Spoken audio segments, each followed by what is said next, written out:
বাদশাহ औरंगजेब তিনার কালে बनारस এর একটা পণ্ডিত তার মেয়ে একদা কি করলো গোসল করার জন্য একটা পুকুরে গেল। তো রাস্তার পাশে সেই পুকুর ছিল। সেই পণ্ডিতের মেয়ে খুবই সুন্দর ছিল, সে গোসল করার জন্য গিয়েছে। ইতিমধ্যে সেই এলাকায় যে দারোগা ছিল, সেই এলাকার দেখাশোনা করার জন্য যাকে দারোগা মুকাররর করা হয়েছিল, তো সে যেন সকালবেলা পায়ে হাঁটার জন্য বের হয়েছে।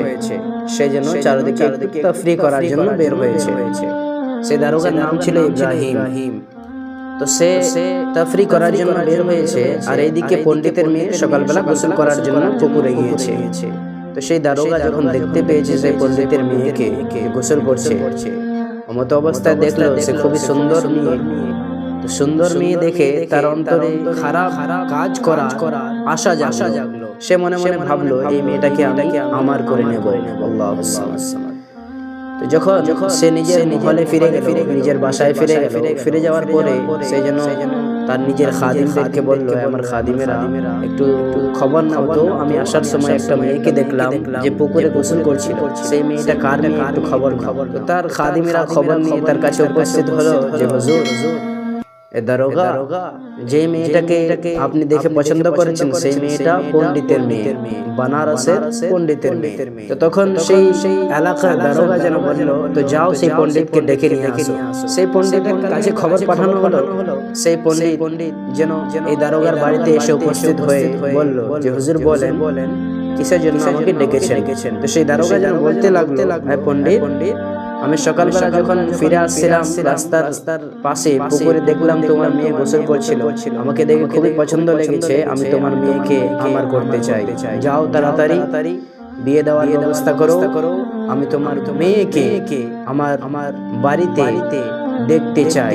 যখন এমন করে বলেছে সেই পণ্ডিতকে, সেই পণ্ডিত যেন কান্না করতে লেগেছে, চোখ দিয়ে তার জল বেরোতে লেগেছে। সেই পণ্ডিত কান্না করতে করতে নিজের বাড়িতে ফিরে গিয়েছে। একজন বাপের জন্য যে নিজের মেয়ের বিষয়ে এরকম কথা শোনাটা কি খুবই সহজ না বিরাদরান ইসলাম?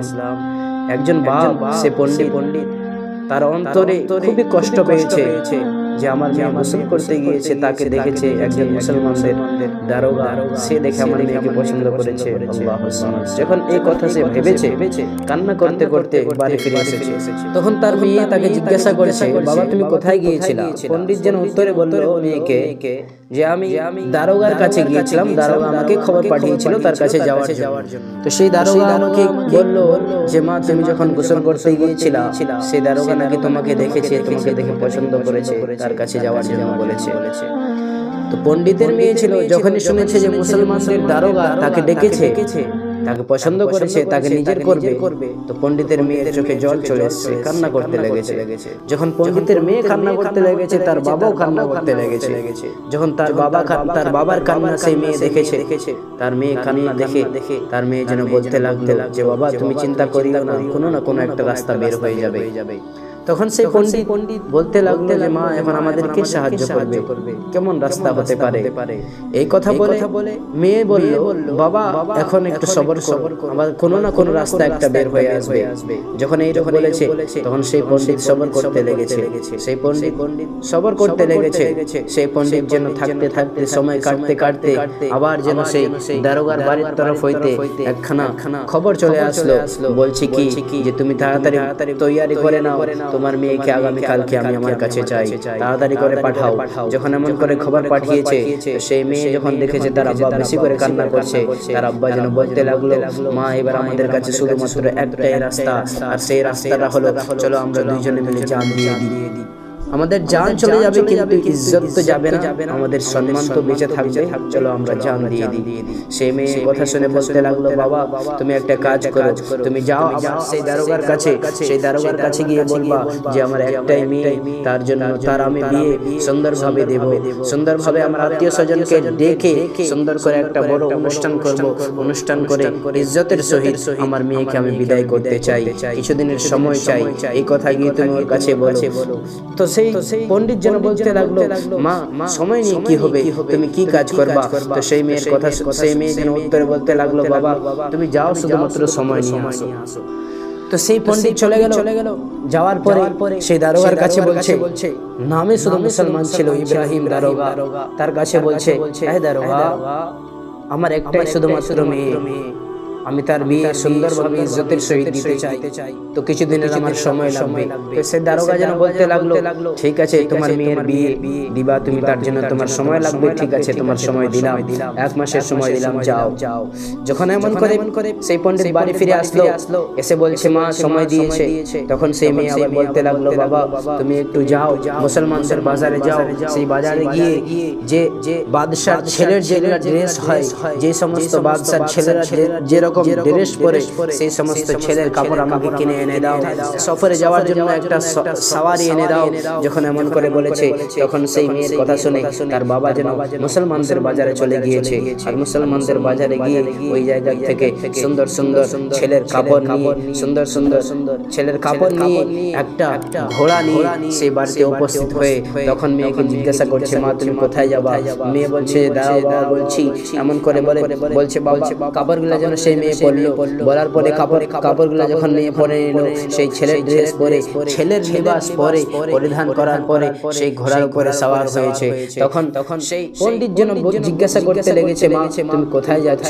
তো সেই মেয়ে উত্তরে বলল, বাবা এখন আমি যে জায়গায় যাচ্ছি তুমি চিন্তা করিও না, আমার বিষয়ে কোনো কিছু চিন্তা করবা না, এখন আমি যে জায়গায় যাচ্ছি এইটা আমি পর্দা ফাঁস করতে পারবো না, অতএব আমি যখন ওই জায়গা থেকে ফিরে আসবো তখন আপনাকে আমি সবকিছু বলে দেবো। তখন তার আব্বা যেন বলতে লাগলো, মা যাবা কোথায় ওটা তো বলে দাও। তো সেই মেয়ে যেন বলতে লাগলো, বাবা তুমি অত সমস্ত প্রশ্ন করিও না, শুধুমাত্র এটা খেয়ালে রাখো যে আমি 8 দিন পরেই আমি ফিরে চলে আসবো, আর যদি আমি 8 দিন পরে ফিরে না আসি তবে তুমি আমার জন্য সবর করে নেবা। আল্লাহুস সামাদ। যখন এই কথা বলেছে তো পণ্ডিত বলেছে, ঠিক আছে। সেই মেয়ে যেন সফরে বের হয়ে গেল। সেই মেয়ে শুনেছিল যে মুসলমানদের ওই কালে মুসলমানদের একজন বাদশা আছে, সেই বাদশার নাম হলো অরঙ্গজেব। সেই জুমার দিনে দিল্লির জামে মসজিদে সমস্ত দুঃখীদের, সমস্ত গরিবদের, সমস্ত মিসকিনদের সমস্ত রকমের সমস্যার সমাধান করেন, সবারই সমস্যা শোনেন আর শোনার পরে সমস্যার সমাধান করে দেন। এই কথা সেই মেয়ে শুনেছিল। তো সেই মেয়ে যেন চললো দিল্লির দিকে জুমার দিনে। সেই দিল্লির জামে মসজিদের পাশে গিয়ে পৌঁছালো। ওই জায়গায় পৌঁছানোর পরে জুমার দিনে জুমার নামাজের পরে সমস্ত মিসকিনেরা, সমস্ত ফকিরেরা একটা কাতার হয়ে দাঁড়িয়ে রয়েছে সেই লাইনে। সেই পণ্ডিতের মেয়ে গিয়ে দাঁড়িয়ে গিয়েছে। আর দাঁড়ানোর পরে সেই মেয়ে যখন দাঁড়িয়েছে ওই জায়গায়, তো বাদশাহ অরঙ্গজেব জুমা থেকে বের হয়ে একদিক থেকে সবাই সমস্যা শুনতে লেগেছে। ওই জায়গায় কেউ নিজের সমস্যা বলে, হে বাদশাহ সালামত, আমার মেয়ে আছে, বিবাহ দিতে পারছি না, টাকার প্রয়োজন। তো বাদশাহ যেন নিজের খাদিমদেরকে বলতেন যে আমার খাদিমেরা এর সমস্যা লেখা হোক, এর সমস্যার সমাধান করা হবে। কেউ তার মধ্যে থেকে বলতো, বাদশাহ সালামত, আমার ছেলে আমার উপরে জুলুম করছে। তো বাদশাহ যেন নিজের খাদিমদেরকে বলতো, আমার খাদিমেরা লেখো, এর সমস্যার সমাধান করা হবে। আবার তার মধ্যে থেকে কেউ বলতো, বাদশাহ সালামত, আমার গরিবি খুবই হয়ে গিয়েছে, আমার কাছে টাকা পয়সা নেই, খাওয়ার জন্য সামান নেই, আমার টাকা পয়সার প্রয়োজন। তো বাদশাহ যেন নিজের খাদিমকে বলতো, আমার খাদিমেরা এরও সমস্যা লেখা হোক, এরও সমস্যার সমাধান করা হবে। এমন করতে করতে যখন সেই মেয়ের কাছে গিয়ে পৌঁছেছে, সেই পণ্ডিতের মেয়ে ছেলের লিবাস পরে দাঁড়িয়ে রয়েছে, তখন যেন জিজ্ঞাসা করছে, মা তোমার কি হয়েছে, তোমার কি সমস্যা বলো। তো সেই মেয়ে যেন একটা সুন্দর চিঠিতে লিখে নিয়ে এসেছিল, সে কাগজটা সামনে বাড়িয়ে দিয়েছে। যখন কাগজ বাড়িয়ে দিয়েছে, বাদশাহ অরঙ্গজেব পারতেন সেই চিঠি নিয়ে পড়তে পারতেন, কিন্তু তিনি পড়লেন না। দেখুন তিনার শর্ম হায়ার উপরে কুরবান যান আল্লাহুস সামাদ, তিনি মেয়েকে কেমন সম্মান করেছেন। সেই চিঠি নিলেন না, না নিয়ে বলছে, বেটি তুমি আমার মহলে এসে আমার সঙ্গে দেখা করো। যখন এইরূপ উত্তর দিলেন, তো উত্তর দেওয়ার পরে সকলের সমস্যা শুনে নিয়ে তখন তিনি আবার নিজের মহলে ফিরে গিয়েছেন। আর ওই সময় সে মেয়েও সেই মহলে চলে গিয়েছে। যাওয়ার পরে ওই জায়গায় যেন বাদশাহ অরঙ্গজেব জিজ্ঞাসা করছেন, মেয়ে এবার বলো বেটি তোমার কি সমস্যা, কি এমন অসুবিধা এসে পড়েছে যার কারণে তোমাকে ছেলের লিবাস পরে এই জায়গায় আসা হয়েছে। তো সেই মেয়ে যেন উত্তরে বলতে লাগলো, হে বাদশাহ সালামত, মুসিবত এসে পড়েছে এটা যে আমি বেনারস থেকে এসেছি, ঘোড়া সাওয়ার করে এসেছি। বাদশাহ সালামত, আপনি আমাদের এলাকায় যে দারোগা সেট করেছেন সেই দারোগার নাম হলো ইব্রাহিম, আর সেই দারোগা আমাকে গোসল করতে দেখেছে, আর দেখে আমার ইজ্জতের ধোঁকা হয়ে গিয়েছে, আমার ইজ্জত নিতে চাই। বাদশাহ সালামত, আমি শুনেছিলাম যে আপনি নাকি সকলের সমস্যার সমাধান করেন, তো আজকে আমার সমস্যার সমাধান করে দিন। তো বাদশাহ যেন বলতে লাগলো কি বলেছে, তো সেই মেয়ে যেন উত্তরে বলতে লাগলো, বাদশাহ সালামত, সেই দারোগা আমার বাবাকে বলেছে যদি আমরা এই মাসের শেষে যদি আমাকে বধূ সাজিয়ে তার বাড়িতে না নিয়ে যায়, পালকিতে বসিয়ে সুন্দর করে সাজিয়ে যদি তার বাড়িতে না নিয়ে যায়, তবে সে আমার সমস্ত খানদানকে কতল করে দেবে, হত্যা করে দেবে, এমন ভাবে ধমকি দিয়েছে। তাই বাদশাহ সালামত আমি আপনার দরবারে এসেছি। বাদশাহ আওরঙ্গজেব যেন উত্তরে বলতে লাগলেন, মা, আমার বেটি, তুমি বাড়ি যাও, যেই রূপ আমার দারোগা বলেছে সেই রূপ তুমি করো। যখন এমন করে বলেছেন, তো সেই মেয়ের চোখে যেন জল চলে এসেছে, সেই মেয়ে কান্না করতে লেগেছে, আর কান্না করতে লেগে গিয়ে সেই মেয়ে যেন আবার ঘোড়ায় সাওয়ার হয়ে সেই বেনারসে আবার ফিরে গিয়েছে। দিল্লি থেকে বেনারসে সফর করলো, যাওয়ার পরে সেই মেয়েকে তার আব্বা যেন জিজ্ঞাসা করছে, মা তুমি কোথায় গিয়েছিলা? সেই মেয়ে যেন উত্তরে বলল, বাবা আমি মুসলমানদের বাদশাহ আওরঙ্গজেবের কাছে গিয়েছিলাম, তিনার কাছে গিয়ে আমার সমস্যা আমি বললাম, কিন্তু তিনি আমাকে বললেন যেমন আমার দারোগা করতে বলেছে সেই রূপ করো। তার জন্য বাবা আমি কান্না করতে করতে ফিরে আসলাম। তখন তার বাবাও যেন কান্না করতে লেগেছে, অঝর নয়নে বাবা মেয়ে কান্না করে। অবশেষে সেই মেয়ে বলছে, বাবা তুমি কান্না করিও না, যেই রূপ সেই বাদশাহ বলেছে, যেই রূপ বাদশাহ আওরঙ্গজেব বলেছে সেই রূপ আমি করব। এই মাসের শেষে আমাকে সুন্দর করে বধূ সাজিয়ে তার বাড়িতে নিয়ে যাওয়া, ঠিক আছে আমি চলে যাব। যখন এমন করে বলেছে, সেই পণ্ডিত যেন অবাক হয়ে দেখে রয়েছে, জিজ্ঞাসা করছে, মা তুমি এখনই কান্না করছিলা, আবার তুমি এখন বলছো তুমি রাজি হয়ে গিয়েছো, এটা কেমন ঘটনা? সেই মেয়ে যেন উত্তরে বলতে লাগলো, বাবা শোনো, আমি রাজি হয়ে গেলাম কারণ আমার একটা কথা স্মরণ চলে আসলো। এই কথাটা যে আমি যখন সেই জায়গায় আমার সমস্যা নিয়ে গিয়েছিলাম, তখন সেই বাদশাহ আওরঙ্গজেব আমাকে তিনবার মেয়ে বলেছিল, তিনবার মেয়ে বলে ডেকেছিল। আর এই দুনিয়ার মধ্যে কোনো এমন বাপ নেই যে তার মেয়ের ইজ্জত অন্য কেউ লুটে নুক, সেই বাবা চাইবে, এরকম কোনোদিনও হতে পারে না। তাই আমার ভরসা আছে, আমার সেই বাদশাহ আওরঙ্গজেব যেহেতু আমাকে মেয়ে বলে ডেকেছে, তো আমার ভরসা আছে যে আমার সেই বাদশাহ আওরঙ্গজেব আমার ইজ্জতকে কাউকে দিতে দেবে না, কাউকে লুটতে দেবে না। অতএব আমার ভরসা আছে, বাবা তুমি এমন যাও, তুমি আমার জন্য সুন্দর দুলহান সাজানোর জন্য, বধূ সাজার জন্য সুন্দর সুন্দর কাপড় কিনে নিয়ে আসো, সুন্দর সুন্দর কাপড় কিনে নিয়ে আসো। তখন তার আব্বা চলে গেল সুন্দর কাপড় কিনতে, কাপড় কিনে নিয়ে এসে সেই মেয়ের সামনে রেখে দিল। সেই শেষের দিন চলে আসলো, শেষের দিনে সেই মেয়ে যেন নিজে সুন্দর সুন্দর কাপড় পরিধান করলো, পরার পরে আবার নিজে গিয়ে পালকিতে বসলো। যখন পালকি উঠছে, তখন সেই পণ্ডিতের কান্না বের হয়ে গিয়েছে। পণ্ডিত এমনি ভরসা করেছে, কিন্তু অন্তরে ভরসা করেনি। সেই পণ্ডিত চিল্লিয়ে কান্না করতে লেগেছে। যখন চিল্লিয়ে কান্না করতে লেগেছে, তখন সেই মেয়ে বলছে, বাবা সবর করো, আসবে ওই বাদশা অবশ্যই আসবে। যখন এমন করে বলেছে, তো সেই পণ্ডিত আবার কান্না করতেই আছে। ইতিমধ্যে সেই পালকি নিয়ে সুন্দর করে যখন সেই দারোগার বাড়ির দরজার সামনে নিয়ে গিয়েছে, সামনে নিয়ে যাওয়ার পরে সেই দারোগা যেন বলতে লেগেছে, এই পালকি বহকরা তোমরা কি করো, পালকিটাকে এই জায়গায় রেখে দাও। যারা পালকিকে নিয়ে গিয়েছিল ওদেরকে বলছে তোমরা পালকি এই জায়গায় রেখে দাও। যখন পালকি রেখে দেওয়া হলো, তখন জিজ্ঞাসা করছে, কেন এই জায়গায় রাখতে বলছো দারোগা? তো সেই দারোগা যেন বলতে লাগলো, আজকে আমার মন খুবই খুশি আছে, যার কারণে আজকে আমি সোনা বিতরণ করব, যার কারণে আমি আজকে সোনার সিক্কা বিতরণ করব। ফকিরদেরকে ডাকা হলো, ফকিরেরা ওই জায়গায় থাকলো। তখন কি করলো, সেই দারোগা যেন নিজের ব্যাগের ভিতরে হাত ঢুকিয়ে যত সোনা আছে, যত সোনার সিক্কা আছে সমস্ত ফেঁকে দিচ্ছে। ওই জায়গা থেকে ফকিরেরা উঠিয়ে, মিসকিনেরা উঠিয়ে, ক্ষুধার্তরা উঠিয়ে ওই জায়গা থেকে চলে যায়, দোয়া করতে করতে যাচ্ছে।